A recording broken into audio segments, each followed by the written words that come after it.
Hello students, welcome back. In today's lecture, we will discuss about what is decomposition and the step of the decomposition. Now first, what is decomposition? Now decomposition is a process by which mainly dead or complex organic material is broken down into simpler form by the decomposer. So in short decomposition जो है वो एक ऐसी long term process है जिसमें जो large और complex organic material जो है वो सिंपलर फॉर्म में डिकम्पोजर के थ्रू डिग्रेड होते हैं। उस प्रोसेस को हम बोलते हैं decomposition. Now death and decomposition are important part of life because यहाँ पे डिकम्पोजिशन से क्या होता है, तो डिकम्पोजिशन से जो भी न्यूट्रिएंट्स जो लिविंग ऑर्गेनिज्म में स्टोर हैं वो सॉइल में रिटर्न आते हैं और उस तरह से जो न्यूट्रिएंट की साइकिल है वो फिर से रिसाइकल होती है। So for the recycling of nutrients and for the maintenance of the living organism the decomposition is a very important.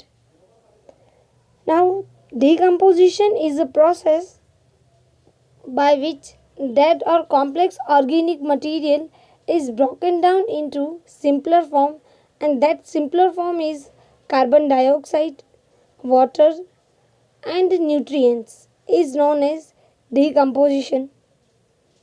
Now mainly the process of decomposition is carried out by organism is known as decomposers. Now there is various type of decomposer which is mainly found in soil because this decomposition process is carried out in the soil. So decomposer organisms are like bacteria, fungi, worms, etc. This all organism will break down the body of dead plants, animals and insects into carbon dioxide, water, nutrients, etc. Now these decomposers are not doing this decomposition process for our benefit or for the recycling of nutrient. वो mainly जो dead organic matter हैं उनमें से इन decomposers को nutrients मिलते हैं, तो ये डिकम्पोजर्स खुद के न्यूट्रिएंट्स के लिए डिकम्पोजिशन की प्रोसेस करते हैं because decomposer need to eat some dead thing so that this decomposers can survive on the earth. So decomposer जो है वो खुद के सर्वाइवल के लिए डिकम्पोजिशन की प्रोसेस करते हैं। Now the raw material which is ready for the decomposition is known as detritus. Now detritus and garbage both are different things. In garbage we also included that material which cannot degrade by decomposers, and detritus is a bunch of that organic material that is degraded by the decomposer. So garbage is a different thing and detritus is different thing. So यहाँ पे ये जो detritus compounds हैं सिर्फ उन्हीं की decomposition की process हो सकती है। अब soil में जो decomposition में main worms जो participate करते हैं वो है earthworm, और earthworm को जो है वो farmer का friend भी माना जाता है because this worm help to increase the amount of air and water that gets into the soil. Now how it will increase the aeration, that is amount of air in the soil, and the water holding capacity, that is the amount of water that soil can restore. Now by the breakdown of organic matter like leaves, grass into things that plant can use, तो यहाँ पे क्या होता है, ये जो dead organic matter है वो मेनली वर्म जो है वो एज देयर फूड यूटिलाइज करते हैं, और जैसे ही वो उनकी एलिमेंट्री कैनाल में से क्रॉस होके बाहर आते हैं तब मेनली वो जो फूड है वो स्मॉल पीसीस में डिवाइड होता है। तो उसके बाद उसकी जो डीकम्पोजिशन की प्रोसेस है वो इजीली हो जाती है, और जैसे ही वो सॉइल को एज देयर फूड यूटिलाइज करता है तो सॉइल की जो पोरोसिटी है यानी कि साइज ऑफ पार्टिकल वो भी रिड्यूस होती है।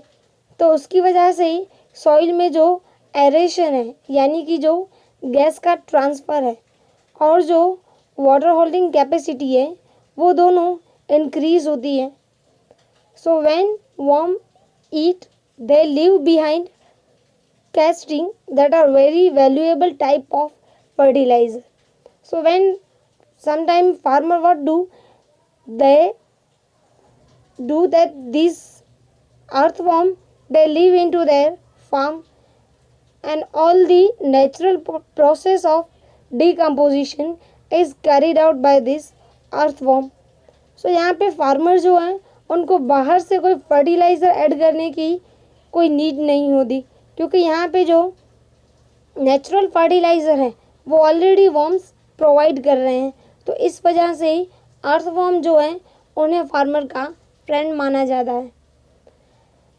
Now this steps involve in the decomposition. Now mainly this decomposition involve 5 step.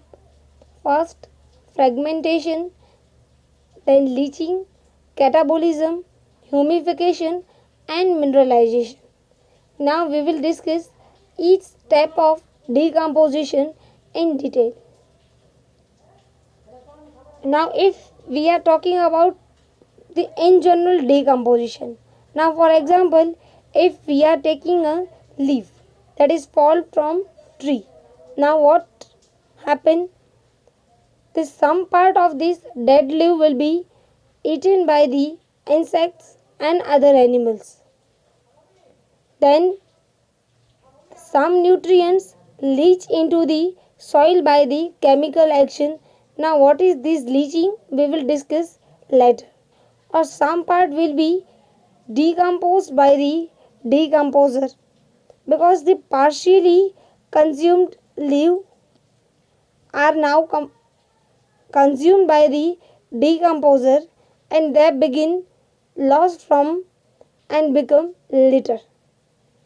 Now this small part of this leaf will be further decomposed by other decomposers like bacteria, earthworms, mites, fungi, etc. And by this all the nutrients that was present in leaf will return into the soil, and now these nutrients which is present in soil will be consumed by the plant. So यहाँ पे nutrient जो हैं उनकी cycling tree से start होती है और वापस से जो दूसरे कंज्यूमर हैं उनके थ्रू ट्रांसफ़र होते होते वापस से सॉइल में और सॉइल में से वापस ट्री तक पहुंचती है। तो इस तरह से डीकम्पोजिशन जो है वो न्यूट्रिएंट साइक्लिंग के लिए बहुत ही ज़्यादा इम्पॉर्टेंट है। Now we are discussing first step of decomposition, that is fragmentation. Now the organism which feed upon the dead organic matter is known as detritivores. Now this detritivores organism will break down the detritus, that is biodegradable organic compound, into small particle. It is known as fragmentation. So in short, conversion of large complex detritus material into small particle, यानी कि जो large size के complex particle हैं उनका small particle में जो conversion है उसे हम बोलते हैं fragmentation. Now there is many steps involve in fragmentation.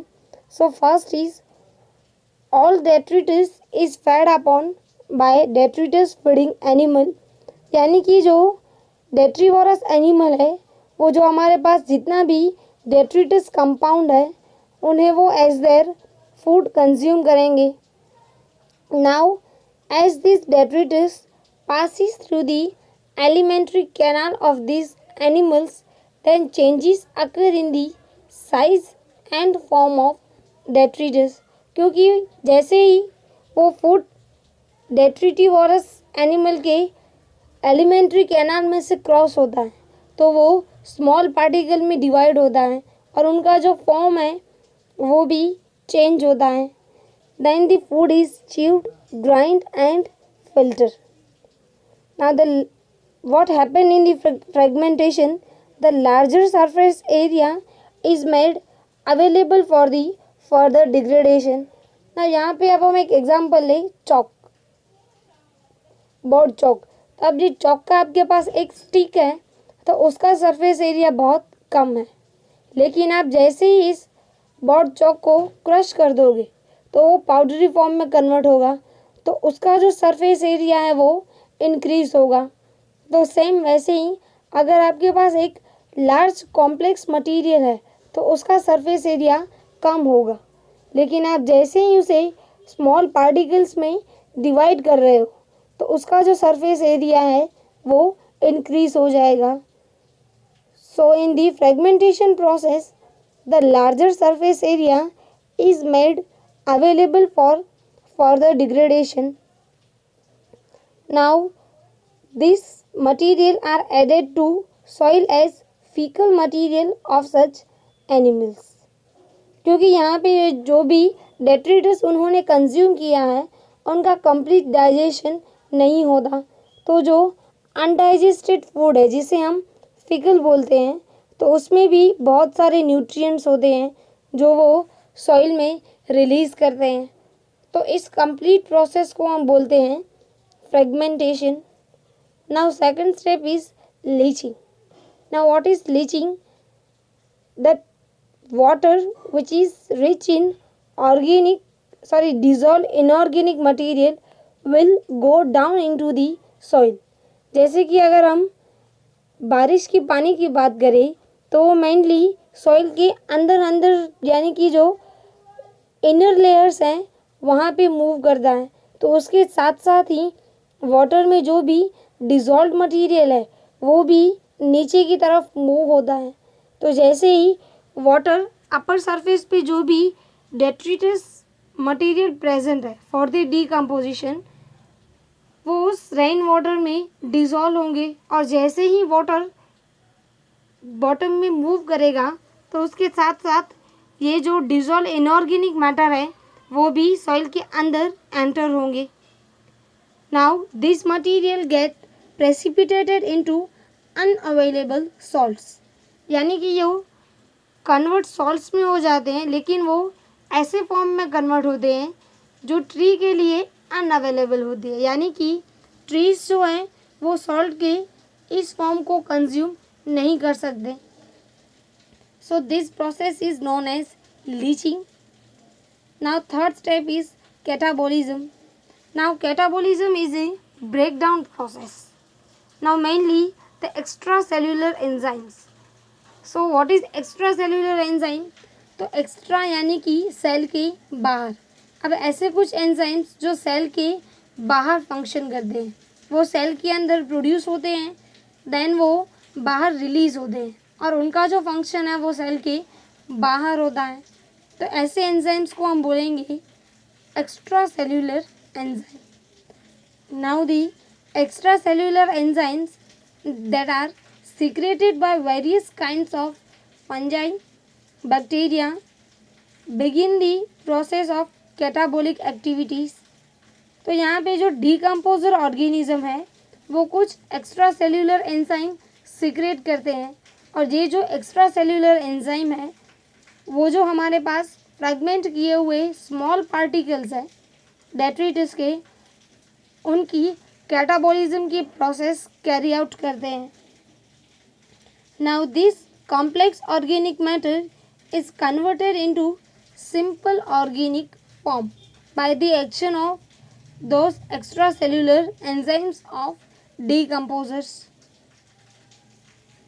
Now ये जो सिंपल ऑर्गेनिक सब्सटेंस जो एक्स्ट्रा सेल्यूलर एंजाइम के फंक्शन से प्रोड्यूस हुए हैं वो अब कन्वर्ट होंगे इनऑर्गेनिक आयंस एंड सॉल्ट में. सो the conversion of complex organic matter into inorganic ions and salts by the extracellular enzymes of decomposer is mainly known as catabolism. Now that was the third step of decomposition. Now the fourth step is humification. Now mainly जब आप soil जो है उसे डिग करते हैं तो जैसे ही आप अराउंड 1 मीटर का एरिया डिग कर लेते हैं तो उसके बाद आपको उसमें ब्लैक कलर की स्पॉट्स वाली सॉइल देखने को मिलती है. तो उसमें जो ब्लैक स्पॉट है तो वो जो ब्लैक कलर का जो कंपाउंड है वो है आपका humus. So the conversion of detritus into humus is known as humification. Now accumulation of dark coloured amorphous substances is called humus.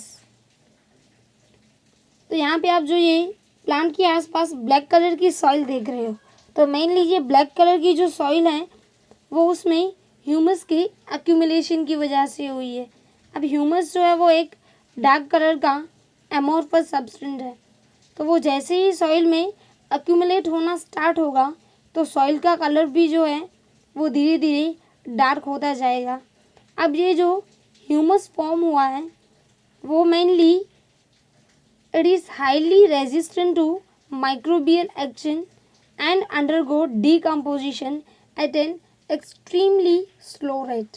अब ये ह्यूमस जो है उसमें बहुत सारे न्यूट्रिएंट्स होते हैं और ये जो ह्यूमस है वो मेनली जो माइक्रोबियल डिग्रेडेशन है यानी कि माइक्रो ऑर्गेनिजम्स के थ्रू जो डिग्रेडेशन होता है उससे रेजिस्टेंट है यानी कि माइक्रोब्स जो हैं वो उनका डिकम्पोजिशन नहीं कर सकते और अगर वो करते भी हैं तो उसका जो डिकम्पोजिशन रेट है वो बहुत ही ज़्यादा स्लो है. Now this humus is a colloidal substance and it is act as reservoir of the nutrients inside the soil. Now this step was humification and now last step of decomposition is mineralization, that is release of salts and ions in form plant can absorb. यानी कि आपके पास जो humus है उनमें से salts और ion जो है वो रिलीज़ हो और ये आयन्स और सॉल्ट्स जो है वो ऐसे फॉर्म में रिलीज़ होते हैं जिस फॉर्म में वापस से प्लांट जो है वो उन्हें एब्जॉर्ब कर पाए. तो इस प्रोसेस को हम बोलते हैं मिनरलाइजेशन. तो ये 5 स्टेप थे for the decomposition. Now there is various factors which affect the process of decomposition. First is the availability of oxygen. अगर जिस एरिया में डिकम्पोजिशन हो रहा है उसमें अगर ऑक्सीजन अवेलेबल है तो जो डिकम्पोजिशन की प्रोसेस है वो जल्दी से होगी और अगर एनारोबिक कंडीशन है यानी कि ऑक्सीजन प्रेजेंट नहीं है तो जो डिकम्पोजिशन की प्रोसेस है वो स्लो रेट पे होगी. Now the chemical composition of detritus. Now detritus is a material which have to be decomposed. Now if this detritus is rich in nitrogen compound or the water soluble compound such as sugar, then the decomposition of such matter will be easy. Now if the compound is rich in lignin and chitin, which is the polymer of cellulose and very complex material, then the rate of decomposition will be very slow. Now the temperature, if the temperature is very low, then the decomposition rate will be also low. So mainly the decomposition process will be carried out maximally or with a maximal rate when the around atmosphere is warm and oxygen is present in proper amount. Now, other factors are pH of the soil, then moisture, mainly the warm temperature and moisture containing soil is very important for the process of decomposition. Now this was the some factor which affects the decomposition.